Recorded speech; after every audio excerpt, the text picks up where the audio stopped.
రాబోయే రోజుల్లో తెలంగాణకు టీఆర్ఎస్ రక్షణ కవచంలో నిలవబోతుందన్నారు. ఈ కార్యక్రమానికి ఆ పార్టీ జిల్లా అధ్యక్షులు గుంజపడుగు హరిప్రసాద్ ముఖ్య అతిథిగా హాజరై జెండా పండుగ విజయవంతం కోసం తీసుకోవాల్సిన చర్యలపై పార్టీ శ్రేణులకు దిశానిర్దేశం చేశారు. తెలంగాణ రక్షణ సేన రాష్ట్రంలోని బలమైన రాజకీయ శక్తిగా ఆవిర్భవించబోతుందన్నారు గుంజపడుగు. జెండా పండుగ తర్వాత సభ్యత్వ నమోదు, ఆ తర్వాత కమిటీల నిర్వహణ కార్యక్రమాలు నిర్వహించబోతున్నామన్నారు. ఈ రోజు ఉన్న పార్టీల కన్నా ధీటుగా టీఆర్ఎస్ ప్రజల అభిమానాన్ని చూరగొంటుందని ధీమాను వ్యక్తం చేశారు. గత మున్సిపల్ ఎన్నికల్లో కరీంనగర్లో బీఆర్ఎస్ బీజేపీలు కుమ్మక్కాయ అధికారాన్ని చేజిక్కించుకున్నారని, పిల్లులు ఏలుకలు కొట్లాడినట్టుగా ప్రజలను తప్పుదో పట్టిస్తున్నారని, బీజేపీ బీఆర్ఎస్ కాంగ్రెస్ పార్టీలు తెలంగాణ ప్రజల విశ్వాసాన్ని వమ్ము చేశాయని ఆయన నిధులు హామీలను అమలు చేయకుండా తెలంగాణ ప్రజలు వంచిస్తున్నారని ఆరోపించారు. రాబోయే రోజుల్లో టీఆర్ఎస్ పార్టీ తెలంగాణకు రక్షణ కవచంలో ఉండబోతోందని చెప్పారు.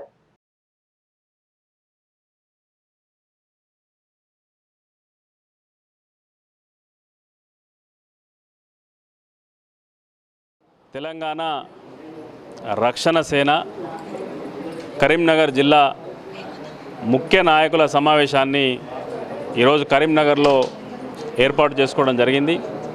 మరి దీని ముఖ్య ఉద్దేశం మే 20 నుండి జూన్ 20 వరకు నెల రోజుల పాటు పార్టీ జెండా పండుగ కార్యక్రమాన్ని కవితమ్మ నాయకత్వంలో నిర్వహించబోతా ఉంది కనుక కరీంనగర్ జిల్లాలో ఈ జెండా పండుగ నిర్వహణ కోసం ఈరోజు ఒక సన్నాహక సమావేశాన్ని ఇలా జిల్లా కమిటీ ఆధ్వర్యంలో ఏర్పాటు చేసుకోవడం జరిగింది. ఈరోజు తెలంగాణ రక్షణ సేన ఈ రాష్ట్రంలోనే ఒక బలమైనటువంటి రాజకీయ శక్తిగా ఆవిర్భావం చెందేటువంటి క్రమంలో ఈ జెండా పండుగ కానీ, దీని తర్వాత సభ్యత్వ నమోదు కానీ, ఆ తర్వాత కమిటీల నిర్వహణ కానీ జరగబోతూ ఉంది. ఈరోజు ఉన్నటువంటి రాజకీయ పార్టీల కంటే ధీటుగా కూడా తెలంగాణ రక్షణ సేన తెలంగాణ ప్రజల అభిమానాన్ని చూరగొంటుందని చెప్పి తెలియజేస్తూ ఉన్నాం.